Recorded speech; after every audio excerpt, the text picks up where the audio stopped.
अच्छा, जो तीसरी बात है वो ये कह रहे हैं कि जो कॉन्स्टिट्यूशनल कोर्ट्स हैं उस पर वो आपसे उस सूरत में बात करने को तैयार हैं अगर आप चार्टर ऑफ डेमोक्रेसी की दीगर शिकों पर भी बात करने को तैयार हों तो तैयार हैं। देखिए, एक तो बिल्कुल ये तजवीज़ आई है। सबसे पहली बात है कि जो चार्टर ऑफ डेमोक्रेसी के अंदर चीज़ है उसका पहला जो स्टेप था, काफ़ी चीज़ें तो उसमें कंप्लीट हुई हैं, लेकिन उसके साथ साथ मैं समझता हूँ कि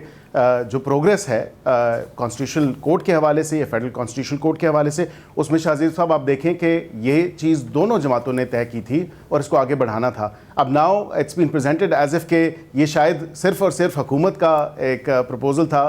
शायद ये 26वीं आईनी तरमीम के टाइम पे नहीं था। वो उस टाइम वाक़तन ये एक अनफिनिश एजेंडा है, अनफिनिश बिज़नेस है, और वो चीज़ जिसको हम आगे लेके आना चाहते थे, and then we had to settle at that point. हमने कॉम्प्रोमाइज़ किया because of the number of votes, और उसको कोर्ट को हमने बेंच की शक्ल दे दी, और वो भी जो हमारे उस वक़्त जिनसे हमें वोट दरकार थे, जिन अपोजिशन की जमातों से, तो हमने बिल्कुल वाज़े तौर पे ये कॉम्प्रोमाइज़ किया उस वक़्त। और हम इसको अब अगर आईनी अदालत या फेडरल कॉन्स्टिट्यूशनल कोर्ट की शक्ल दे रहे हैं, तो this is something that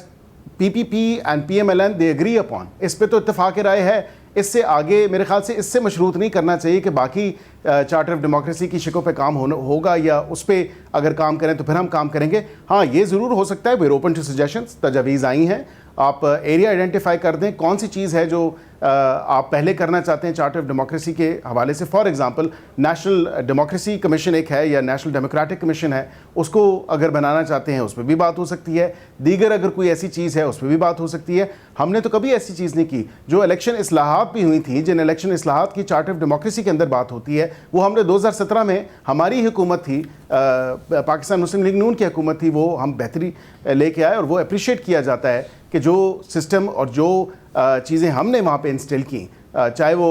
tickets के कोटा के हवाले से हो, ख़वातीन का जो बेयर मिनिमम कोटा जो जिसमें 5% टिकट्स आपने देने हैं ख़वातीन को, या दीगर चीज़ें जो सामने आई इलेक्शन एक्ट और इलेक्शन रूल्स में, तो हमने उस टाइम वो इंस्टॉल की। मगर बेर साहब, ये ज़रा आपकी इस बात से तो इत्तफाक ही किया जाएगा कि जो चार्टर ऑफ डेमोक्रेसी है उसमें एक अकेली आपकी जमात की नहीं थी जिम्मेदारी, पीपल्स पार्टी की भी थी, दोनों की जिम्मेदारी थी कि उसको आगे लेके बढ़ते। अब अगर आगे लेके बढ़ना है और आप कहते हैं उसमें बहुत सारी चीज़ों पर हुआ है, तो अगर बिलावल बात करना चाहते तो आप लोग तैयार होंगे, क्योंकि चार्टर ऑफ डेमोक्रेसी में तो ये भी था कि जो एंटी टेररिज्म और अकाउंटेबिलिटी कोड्स हैं इनको ख़त्म किया जाएगा, ऑर्डनरी कोर्ट्स में इनके मुकदमा चलाए जाएंगे, ट्रूथ एंड रिकन्सिलिएशन कमीशन बनाया जाएगा ताकि जांचा जा सके कि किस तरीके से कैद किया गया, सियासी प्रोसिक्यूशन की गई। नैब को ख़त्म करके बाकायदा तौर पर इसका एहतसाब किया जाएगा कि इसने किस तरीके से जो है वो लोगों को विक्टिमाइज़ किया। इसके अलावा ये भी था कि कोई भी जमात ना तो मिलिट्री रेजिम को ज्वाइन करेगी, ना ही मिलिट्री स्पॉन्सर्ड गवर्नमेंट का हिस्सा बनेगी। अब तो आप खुद कहते हैं कि हाइब्रिड 2 है, पीपल्स पार्टी भी आपको इसमें सपोर्ट करती है। जितने भी मिलिट्री और जुडिशियल ऑफिसर्स हैं वो उसी तरीके से अपने एनुअल एसेट्स फाइल करेंगे जिस तरीके से पार्लियामेंटेरियंस करते हैं। लोकल बॉडीज इलेक्शंस को जनरल इलेक्शन के बाद 3 महीने के अंदर अंदर कराया जाएगा। इसके अलावा जो एक कमेटी बनाई जाएगी जो कि देखेगी कि आर्म फोर्सेज और सिक्योरिटीज़ एजेंसीज़ के जो बजट हैं उसको को देखेगी। इसके अलावा जो मिलिट्री लैंड अलॉटमेंट है, कंटोनमेंट की जुरिस्डिक्शन है, वो सारे के सारे डिफेंस मिनिस्ट्री के परव्यू में आएंगे। कुछ भी नहीं हुआ इनमें से, इस पे बात करेंगे क्या, या पीपल्स पार्टी इस पर बात करना चाह रही है क्या? देखिए, उन्होंने ये बात इससे मशरूत अगर की है तो उनकी तरफ से वाज़े तौर पे तजवीज़ आनी चाहिए,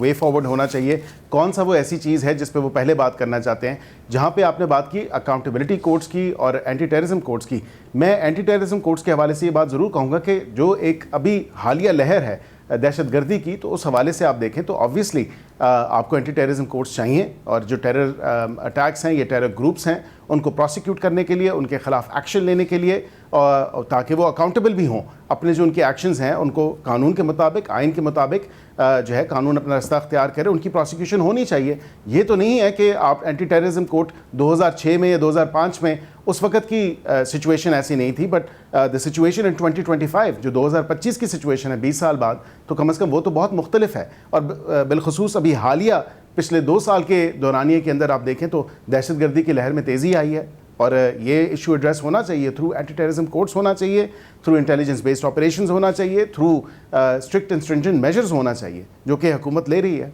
मतलब फिर मुझे ये बताएगा कि क्योंकि अब वो मुतालबात कर रहे हैं, तो बिलावल भुट्टो ज़रदारी साहब से पहले कितने मुज़ाकरात हुए थे? क्या उस वक्त उन्होंने अपनी ये सारी बातें सामने रखी थी कि जी अगर आप बात करें कॉन्स्टिट्यूशनल कोर्ट की तो हमारी शर्त है कि आप चार्टर ऑफ डेमोक्रेसी पे बात करें, या डुअल नेशनलिटी के हवाले से, जजेस के ट्रांसफर के हवाले से, 243 के हवाले से उस वक्त क्या मौक़िफ़ था? क्योंकि उन्होंने बताया कि अपनी ट्वीट में कि हुकूमत हमसे ये बातें कर रही है।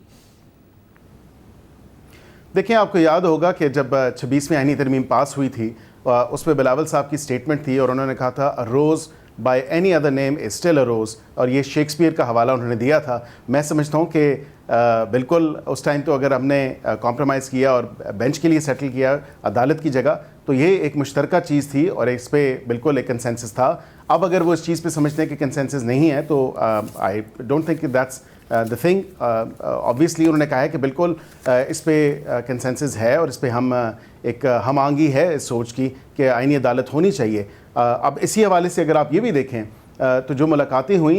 बिल्कुल उस पर इनिशियल डिस्कशंस हुई और हमने उनको बताया कि हुकूमत इन एरियाज़ में या ये कॉन्टूर्स हैं उस तरमीम के, और ये एरियाज़ हैं जिनमें तरमीम लाना चाहती है, तो वो फिर अपनी ट्वीट के तहत उन्होंने तमाम तर चीज़ जो है सोशल मीडिया के थ्रू भी सामने रखी। लेकिन मैं समझता हूँ कि बिल्कुल जो इनिशियल एंगेजमेंट हुई उस हवाले से ये वही एरियाज़ हैं, वही कॉन्टूर्स हैं जो हमारी मीटिंग्स में डिस्कस हुए।